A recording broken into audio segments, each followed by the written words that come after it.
मेरठ के केएमसी अस्पताल के संचालक डॉक्टर सुनील गुप्ता के ऊपर बुलंदशहर की एक महिला कविता ने कुछ महीने पहले गंभीर आरोप लगाए थे।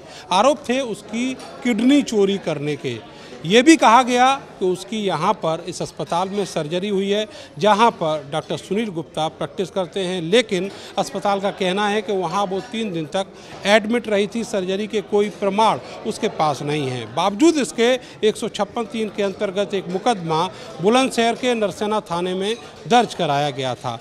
अब डॉक्टर सुनील गुप्ता आज अपनी सफाई के लिए एक प्रेस कॉन्फ्रेंस ऑर्गेनाइज किए हैं और बताया है उन्होंने कि हाई कोर्ट ने उनको बड़ा रिलीफ दिया है। मेरे साथ हैं डॉक्टर साहब, आरोप क्या थे वो जानना चाहेंगे। ऐसा है कि इस महिला ने ये आरोप 2017 में बताती है कि मैं 2-3 दिन यहाँ पे एडमिट रही थी। उसके पास कोई डिस्चार्ज कार्ड, कोई पेपर नहीं है। उसने 2022 के लास्ट में सबसे पहले उसके अधिवक्ता ने हमको एक नोटिस दिया कि आपने इसका बायां गुर्दा निकाल लिया है और 40 लाख रुपए दीजिए। रिटेल में भेजा तो हम लोगों ने उनसे कहा कि अगर कोई साक्ष्य आपके पास हो सर्जरी के या इस तरह के जिससे प्रूव होता हो कि हमने किडनी निकाला है तो वो आप हमको भेज दीजिए। उन्होंने साक्ष्य नहीं भेजे और हमको बुलंदशहर बुलाया कि आप बुलंदशहर आके बात कर लीजिए। हम बुलंदशहर नहीं गए। उन्होंने कंज्यूमर फोरम में मुकदमा दर्ज किया। 1.5-2 साल वो चलता रहा। फिर वहाँ पे उसके चेयरमैन चेंज हुए उपभोक्ता फोरम के। फिर वहाँ पे कुछ लोगों ने इन सब ने मिल के हमसे फिर पैसे की डिमांड की। हमने नहीं दिए पैसे। उसके कुछ महीने बाद इन्होंने एक फैब्रिकेट किया केस, एक मैटर कि साहब बुगरासी में हमको डॉक्टर साहब ने आके धमकाया और हमसे कहा केस वापस लो। और उसके 8 महीने बाद एसएसपी बुलंदशहर को लिखते हैं। उसके 1.5 महीने बाद एसीजेएम थर्ड गया 156(3) में कंप्लेंट डालते हैं कि साहब इन्होंने हमको धमकाया। थाने से रिपोर्ट आती है कि ऐसा कोई प्रकरण यहाँ पे पुष्टि नहीं होती है। उसके मारपीट का प्रकरण, हाँ, मारपीट का प्रकरण। और उन्होंने लिखा है कि ऑलरेडी कंज्यूमर फोरम में केस चल रहा है और ये जो किडनी वाला आरोप लगा रही है ये मेरठ से संबंधित है। उसके बावजूद भी एसीजेएम थर्ड साहब ने बिना किसी एविडेंस के, बिना किसी आधार के, बिना किसी मेडिकल बोर्ड के 156(3) में जितनी कंप्लेंट उसने लिखी थी, जितने आरोप लगाए थे, उन सब के खिलाफ संबंधित धाराओं में मुकदमा दर्ज कराने के आदेश दे दिए। जब वो एफआईआर वहाँ पे लॉज हो गई, हमारे पास एक ही रास्ता बचा था, क्योंकि बुलंदशहर के न्यायालय में भी हमारे साथ जो हुआ है वो मैंने आपको बता ही दिया है। फिर हम हाई कोर्ट मूव किए। हाई कोर्ट में 18 फरवरी 2025 को हमें इंटरिम रिलीफ मिला कि जो एविडेंसेस हैं, जो सर्कमस्टांसेस हैं, उससे आरोप सही नहीं लगते हैं। उसके बाद मेडिकल बोर्ड बैठा। बुलंदशहर सीएमओ ने मेडिकल बोर्ड गठित किया। 5 स्पेशलिस्ट की टीम बैठी। उन सब ने सारे पूरा देखा, उन्हें एग्जामिन किया। ऐसा कोई एविडेंस नहीं मिला कि इनका गुर्दा निकाला गया है। और वैसे भी महिला की जितनी जाँचें इसने वहाँ पर पेश की हैं अपनी एप्लीकेशन में, उसमें इसका बायां गुर्दा असामान्य है, एक्टोपिक है, अपनी जगह पर नहीं है, एनाटॉमिकली फिजियोलॉजिकली अबनॉर्मल है, वो किसी यूज़ का नहीं होता है। सब रिपोर्ट्स में ये लिखा हुआ है। उसके बाद फिर उन्होंने मेडिकल बोर्ड ने अपनी रिपोर्ट लगाई। मेडिकल बोर्ड की रिपोर्ट हमारे रिजॉइंडर में हमारे वकील साहब ने भी लगाई।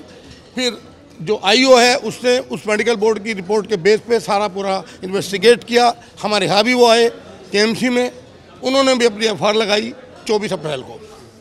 24 अप्रैल को एफआईआर लगी। 29 अप्रैल को डेट लगी हुई थी। 29 अप्रैल को फाइनल डेट थी। टॉप 10 केस में केस था। पूरी बेंच ने सारा प्रकरण देखते समझते हुए एफआईआर को क्वेश किया और उस एफआईआर को जो उन्होंने लगाई थी उसको भी एक्सेप्ट करके वहीं पे क्वेश कर दिया। अब आप ये मान के चल रहे हैं कि उस पूरे आरोपों से, उस पूरे केस से आपको निजात मिली? मैं तो ऐसा ही मानता हूँ। बाकी इस पर पता नहीं इसके अलावा और क्या समाज में, क्योंकि समाज में कोई नैतिकता तो रही नहीं है। आप किसी के खिलाफ कुछ भी कर दो। और 156(3) का जितना मिसयूज समाज कर रहा है, ये बहुत गलत बात है। ये बताइए कि 156(3) को लेकर आपके ग्रीवांसेस क्या क्या? मेरे ग्रीवेंसेस ये हैं कि 156(3) में जो 1 साइडेड हियरिंग होती है, कोई भी मैनिपुलेट करके मुकदमा दर्ज करा देता है। उसके बाद फिर पुलिस आती है, फिर सब लोग मिलके आदमी का उत्पीड़न भी होता है। और फिर उसके बावजूद फिर एफआईआर लगवाओ जी, फिर एफआईआर एक्सेप्ट नहीं होगी जी। एक डॉक्टर जो अपना प्रोग्राम, जिसका काम डॉक्टरी करना है, वो अपना अस्पताल देखे या इन फर्जी 156(3) की एफआईआर से जूझता रहे। डॉक्टर साहब, ये बताइएगा कि जो 156(3) का आदेश हुआ उसमें किन किन नियमों को ताक पर रख कर वो आदेश दिया? उन पे इस नियमों को ताक पर रख के किया गया। पहली बात तो जो उसने मारपीट की घटना दिखाई वो बुलंदशहर में दिखाई, उसका कोई सत्यापन नहीं किया वहाँ के थाने ने साफ लिख के भेज दिया, इसकी कोई पुष्टि नहीं होती है। और उसमें जो किडनी वाला मैटर था वो तो मेरठ का था, वो तो बुलंदशहर का था ही नहीं, उसको भी उसमें घसीट लिया। उसमें अंग प्रत्यारोपण जैसे घिनौने आरोप लगा दिए, जबकि अस्पताल में कोई ट्रांसप्लांटेशन यूनिट नहीं है, कोई एविडेंस नहीं है, कोई मेडिकल बोर्ड नहीं बैठा। किस लिए लगा दिए भैया आपने? और पता नहीं कितने सुप्रीम कोर्ट के जजमेंट है जिनमें साफ लिखा हुआ है कि डॉक्टर को बिना मेडिकल बोर्ड के आप प्रत्यारित नहीं कर सकते। जो कंज्यूमर फॉर्म में केस डाला गया उसका क्या स्टेटस? वो 23 मई को है, वो डेट गाजियाबाद में लगी है, क्योंकि उसमें भी कुछ लोग इन्वॉल्व थे, पैसे की डिमांड थी, इसलिए हम लोगों ने कंप्लेंट की थी। जैसा हमारे वकील साहब ने बताया है, हमने स्टेट फोरम में कंप्लेंट की थी, स्टेट फोरम को एविडेंस सारे सही मिले, तो उन्होंने वो केस गाजियाबाद ट्रांसफ़र कर दिया था। जो अल्ट्रासाउंड रिपोर्ट मेरठ के ही एक डॉक्टर ने दी है, उसका ओपिनियन क्या है और उस ओपिनियन ने इस 156(3) में कितना बड़ा काम किया? नहीं, एक्चुअली क्या है, उस डॉक्टर ने मरीज की बात से ये कहा या किससे कहा, लेकिन उसने तो मैं अल्ट्रासाउंड में अपनी ये लिखा कि स्टेटस पोस्ट नेफ्रेक्टमी, ये लिखा ही नहीं जा सकता। अल्ट्रासाउंड मोडेलिटी का ये लिमिटेशन है, उसमें आप ये नहीं लिख सकते कि ये सर्जिकल रिमूवल ऑफ किडनी है। और केवल उसी एक शब्द की वजह से उस महिला को ये मिल गया बहाना, और उसके अधिवक्ता को, कि साहब हमारी किडनी निकली है 6 साल पहले। अच्छा, आपके यहाँ इलाज हुआ था उसका महिला का? नहीं, हमारे यहाँ तो ओपीडी में कई बार आ चुकी। उसके जो दस्तावेज हैं वो 2010 में भी आई है, उसमें भी उसका बाया किडनी एबनॉर्मल एक्टोपिक है, उसकी रिपोर्ट बड़ी हुई है खून की। हर बार की रिपोर्ट में, हर बार के अल्ट्रासाउंड में, वो जब भी केएमसी की ओपीडी में आई है, सब में उसका लेफ्ट किडनी एक्टोपिक है, अपनी जगह पर नहीं है, और कई बार वो मिल भी नहीं रहा है। कुछ रिपोर्ट में नॉन विजुअलाइज्ड है। अच्छा, ये बताइएगा कि जो महिला है, मैं बात पूरी कर लूँ, उसमें नॉन विजुअलाइज्ड है और उसको संक्रमण आया हुआ है, रिपोर्ट में काउंट बढ़ी हुई आई हुई है। तो क्या ऐसी भी संभावना है कि उसने कहीं वो किडनी वहाँ से रिमूव कराई?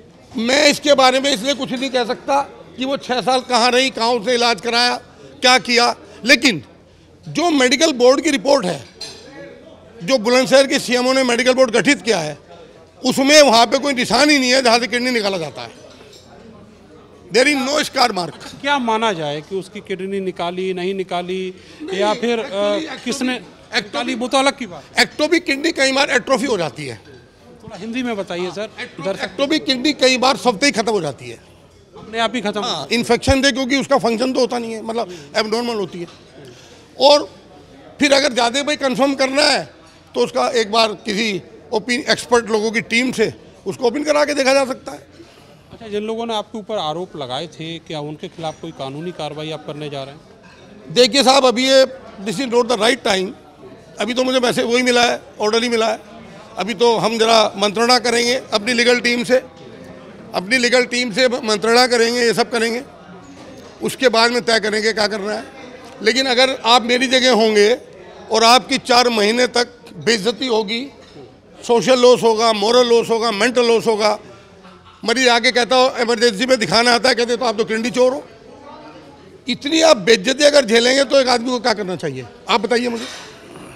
वो तो मैंने नहीं झेली ना, तो आप ज़्यादा अच्छे से उसको एहसास आप एक समाज के जिम्मेदार व्यक्ति हैं, आप दूसरे का दर्द का एहसास तो कर ही सकते हैं ना। बिल्कुल, तभी तो आपसे बात कर रहे हैं। हाँ, तो मेरा ऐसा मानना है कि एक खुदगर्ज व्यक्ति को कुछ ना कुछ तो करना ही चाहिए। बहुत शुक्रिया सर हमसे बात करने के लिए। तो डॉक्टर सुनील गुप्ता, अब उस पूरे आरोपों से उनको हाई कोर्ट ने राहत दे दी है और ये कहा है कि जो आरोप लगाए गए थे वो बेबुनियाद थे। इसके अलावा जो फाइनल रिपोर्ट है केस की, वो भी स्वीकार कर ली गई है। कैमरा सहयोगी सानू के साथ मैं नरेंद्र, भारत समाचार, मेरठ।